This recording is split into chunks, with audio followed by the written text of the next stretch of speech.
राम राम दोस्तों। आज हम बहुलक पढ़ाएंगे।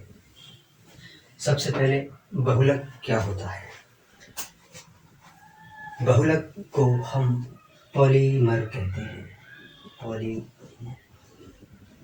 पॉली माने बहुत ज़्यादा, मर माने इकाइयाँ।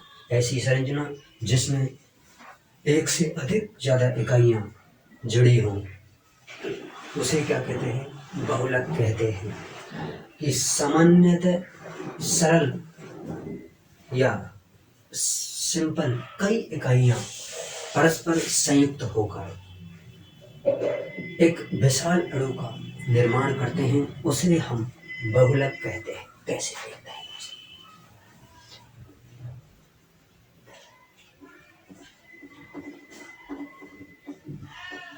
सामान्यतः सरल कई इकाइयां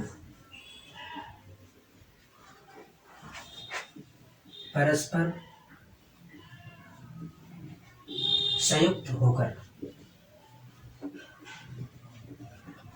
एक विशाल अणु का निर्माण करते हैं। इसे बहुलक कहते हैं। आप किसी भी कंटेंट को ले लीजिए। मान लीजिए ये मार्कर है। मार्कर बहुत सारे परमाणुओं से मिलकर बना है। परमाणु को क्या मान लीजिए, हम इकाई मान लेते हैं, और वो सारी इकाइयां मिलकर क्या बना रही हैं, एक मार्कर बना रही हैं, यानी बहुलक बना रही हैं। और बहुलक की एक विशेषता ये, इनका परमाणु निर्माण अति उच्च होता है। इनका परमाणु द्रव्यमान अति उच्च होता है। कितना होता है? 10 की घात 3 से लेकर 10 की घात 7 न्यूट्रॉन होता है। अब हम बहुलक को दो भागों में बांटते हैं प्रकृति के आधार पर। बहुलक को जब दो भागों में बांटते हैं, एक तो प्राकृतिक बहुलक और एक संश्लेषित बहुलक। प्राकृतिक बहुलक क्या होते हैं? जो प्रकृति से प्राप्त होते हैं हमें सीधे सीधे, वो प्राकृतिक बहुलक कहलाते हैं। जैसे स्टार्च, सेलुलोज, रबड़, रंजक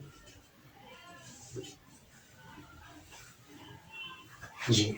और हम संश्लेषित बहुलक क्या कहते हैं? वे बहुलक जो प्रयोगशाला में प्राकृतिक बहुलकों का उपयोग करके बनाए जाते हैं, उन्हें हम संश्लेषित बहुलक कहते हैं।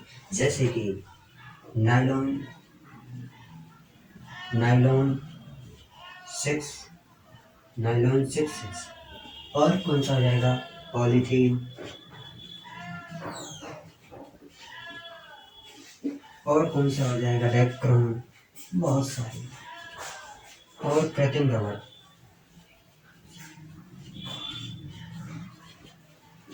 तो हमने दोस्तों यहाँ तक पढ़ा बहुलक। बहुलक का अर्थ क्या होता है? पॉलीमर, एक से अधिक इकाइयाँ आपस में जुड़कर क्या बनाती हैं, बहुलक बनाती हैं। और फिर हमने पढ़ा कि बहुलक को दो भागों में बांटते हैं, तो प्राकृतिक बहुलक और एक संश्लेषित बहुलक। प्राकृतिक बहुलक के उदाहरण बताए हमने, कृत्रिम बहुलक के उदाहरण बताए।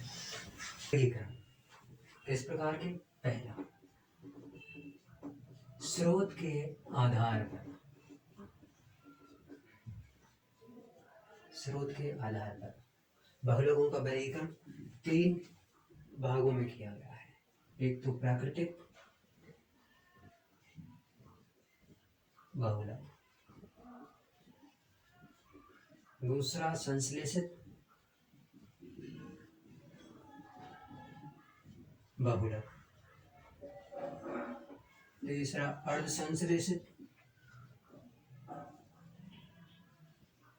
अर्ध संश्लेषित बहुलक। ये तो हो गई स्रोत के आधार पर बहुलकों का वर्गीकरण, प्राकृतिक बहुलक, संश्लेषित बहुलक और अर्ध संश्लेषित बहुलक।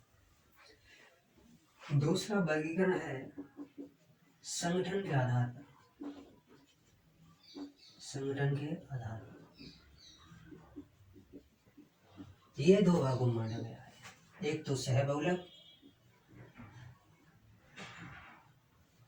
और एक समबहुलक। सबको मैं बाद में समझाऊंगा एक एक को। फिर तीसरा संरचना के आधार पर वर्गीकरण। ये हमारी 3 प्रकार से रेखीय बहुलक,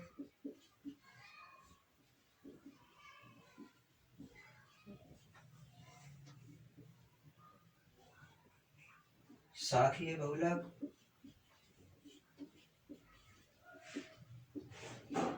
तीसरा है क्रॉस बंधित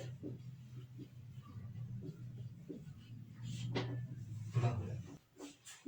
संश्लेषण के आधार पर, संश्लेषण के आधार पर ये भी 2 प्रकार से, योगात्मक और दूसरा है संघनन बहुलक।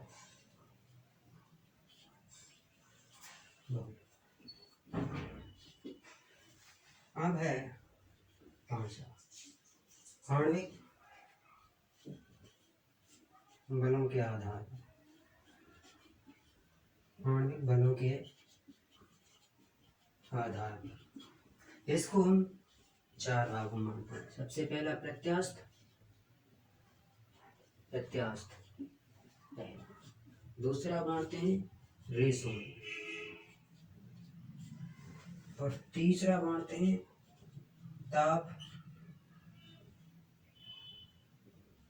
दृढ़ बहुलक, और चौथा बांटते हैं ताप सुघट्य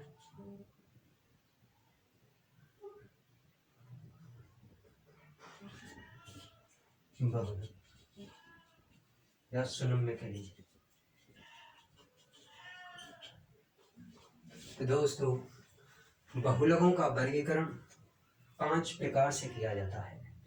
पहला प्रकार है स्रोत के आधार पर बहुलक। पहला है प्राकृतिक बहुलक, संश्लेषित बहुलक, अर्ध संश्लेषित बहुलक। दूसरा है संगठन के आधार पर सहबहुलक, समबहुलक। तीसरा है संरचना के आधार पर रेखीय बहुलक, शाखीय बहुलक, क्रॉस बंधित बहुलक।